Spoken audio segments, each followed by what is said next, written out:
মামা বর্তমান সময় কি 25 লাখ 20 লাখ 30 লাখ টাকা খরচ করে কি ইউরোপে আসা উচিত না উচিত না? না, ইউরোপে আসা উচিত না। ওই টাকা দিয়ে বাংলাদেশে কিছু একটা করা ভালো। কেমন উচিত বর্তমানে না কে? ইতালির অবস্থা খুবই খারাপ। কেমন খারাপ একটু কোন তো? খারাপ বলতে কাজ, বহুত সমস্যা কাজ পাওয়া। দ্বিতীয়ত ভাষা কঠিন এই দেশে, ভাষা শেখার সমস্যা। তাই ভাষা শিখতে শিখতে আপনার 2 বছর 2.5 বছর লেগে যাবে। এই জন্য আমার মনে হয় না যে এত টাকা খরচ করি এইভাবে ইতালি আসা উচিত। আপনারা ভাই এবং ব্রাদাররা ভাবতে পারেন যে এই তো ভালো ভালো আছেন। আচ্ছা ভাই, আপনার চেহারা দেখান লাগবে না, আপনি দূরের থেকে কোন বর্তমান সময় কি ইউরোপে 25 লাখ 20 লাখ 30 লাখ টাকা খরচ করে কি আসা উচিত না উচিত না? আমার সে উচিত না, বাংলাদেশে কিছু করতে পারলে পরে। না চেহারা দাম না তো আবার পছন্দ করেন দেমো হ্যাঁ, না, সমস্যা নাই। আবার আপনি তো পছন্দ করেন, সবাই তো করেন, এলাকার পারমিশন যদি দেয় তারপর তো দেখলেন। এই আরেকটা ভাই ও কইলো এক কথা, এই কথাটা কি লেখা কয় জানেন ভাই? বিশ্বাস করেন, আপনারা দেশে যারা ভিডিও দেখতে পারেন, আমি যখন ইতালিতে আসুম তখন এমন আমার মতো ইউটিউবাররা দেখতাম অনেক ভিডিও বানাতো, কিন্তু তারা বেশিরভাগই জালিয়াতি ভিডিও। হ্যাঁ, কিন্তু সত্যিটা যে কত কঠিন, কেউ ভাই বাস্তব অনেক কঠিন না? অনেক অনেক অনেক।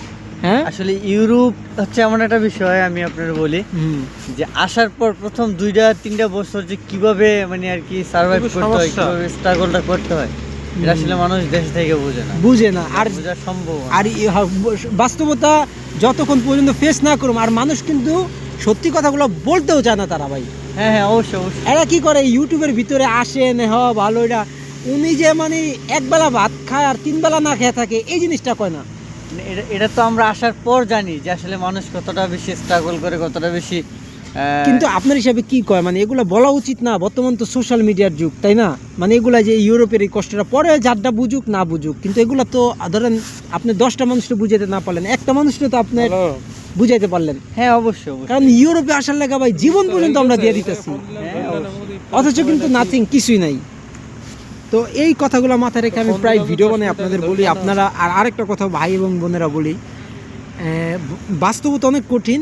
আর মোবাইলে আমরা যা দেখি, ঠিক আছে, মোবাইলের ইউরোপ আর বাস্তবের ইউরোপ, আপনি একটা ভাইবা রাখবেন যে আপনি বাংলাদেশে একজন শিল্পপতির ছেলে, তো আপনি ইউরোপে একজন মানে ধনী একটা লোক, আপনি বাংলাদেশে নিম্ন আয় করা একটা লোক এবং মধ্যবিত্ত ঘরের একটা সন্তান। তো আপনি এই দেশেও এক কথা যদি বলি যে আপনি এখানেও একজন মধ্যবিত্ত, কারণ আপনার কাম, যেই কাজগুলো আপনি করতে পারবেন সেই কাজগুলো আসলে করার যোগ্য না।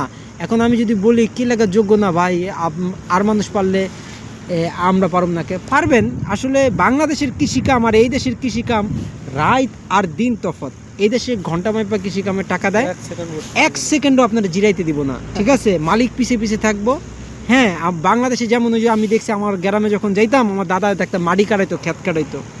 ওই ক্ষেত কাটা বদলারা কী করতো, আধা ঘন্টা কাম করে 1 কাপ চা, একটা সিগারেট, 2টা টোস্ট বিস্কুট খাইতো, আবার দেখতাম আধা ঘন্টা কাম কইরা আবার আরেকটা মানে নাস্তা। তো এই দেশে ভাই এরকম না, শুধু এটা মানে একটা কাজের ক্ষেত্রে বুঝাইলাম। আর বর্তমান যেহেতু মানুষ বেশি, কম্পিটিশনের যুগটা বেশি আর টেকনোলজির যুগটা বেশি, তো সব কিছু টাফ হয়ে গেছে গা। আর এই টাফটা বেশিরভাগই হয়েছে ইউরোপের ভিতরে, মানে 3-4টা দেশে। নাম্বার 1 ইতালিতে শ্রমবাজার একদম ডাউন হয়ে গেছে, এর কারণ হচ্ছে একটাই, ইতালিতে লোক বেশি। নাম্বার 2 হচ্ছে ফ্রান্স, নাম্বার 3 হচ্ছে লন্ডন, ইংল্যান্ড। তো আরও এমন কিছু দেশ আছে, এই দেশগুলোতে মানে কাজের জন্য জবলেস মানুষ অনেক। আর আর যেমন জার্মানি বা সুইজারল্যান্ড, নেদারল্যান্ড, ডেনমার্ক, এইসব দেশগুলোতে সহজে কিন্তু ঢোকাও যায় না। এটা কি আপনি মানেন ভাই? হ্যাঁ অবশ্যই, এখানে স্টুডেন্ট ভিসা ছাড়া এখন ভিসা হয় না, ওখানে ঢুকাই যায় না, ঠিক আছে? আর একটা জার্মানির একটা তথ্য দেই, সবচেয়ে বড় কথা হচ্ছে জার্মানিতে যারা স্টুডেন্ট ভিসা আসে, আমার তো অনেক বন্ধুরা আসছে, ভাই ভাই বেড়াদার আছে, ওদের কাছ থেকে শোনা, আপনার বাংলাদেশ থেকে যে আবেদনটা করে না, ওইটা একটা যে পায় না আপনার, এই কি বলে এটারে, ইন্টারভিউ দেওয়ার যে সুযোগটা পায়, ওইটা পাইতে 3 থেকে 3.5 বছর সময় নেয়। ভাই আমি আর একটা কথা, আমার মানে সমুদ্রের বউ, মানে আমার না বিশ্বাস হয় না, মানে আমার সবাই বিশ্বাস করতেছে 16-17 লাখ টাকা খরচ হইব, হইয়া গেছে অলরেডি স্টুডেন্ট বিষয়, মালয়েশিয়া গেছে ইন্টারভিউ দিতে একবার, পাশে সেখানে আবার যাইবো মালয়েশিয়া বলে, কিন্তু ডেনমার্কের স্টুডেন্ট বিষয়। তো আমার কাছে মানে, কারণ বাংলাদেশে তো ভাই চিটারে ভরা, বুঝছেন? সত্যি হইলেও বিশ্বাস হয় না, বুঝছেন কি কথা? ঠিক আছে, তো ডেনমার্কে 17-18 লাখ টাকা হয়ে যায়, মানে 20 লাখ টাকার নিচে এখন ইউরোপে আমার মনে হয় আরো খরচ আছে। আমরা ইতালির কাগজ ফেলে তো আমরা জার্মানি যেতে পারবো। আপনি এখনই যেতে পারবেন, আজকে কাজটা পাওয়ার পরে আমরা যাই, আমরা নাও আসতে পারি। আপনি না, আসবেন না কেন? আসতে না, তাই নাও আসতে পারে, ওখানে থাকাও যাবে, কিন্তু এখন কাজ ওইখানে থাকতে গেলে আপনি আবার অবৈধ হইবেন।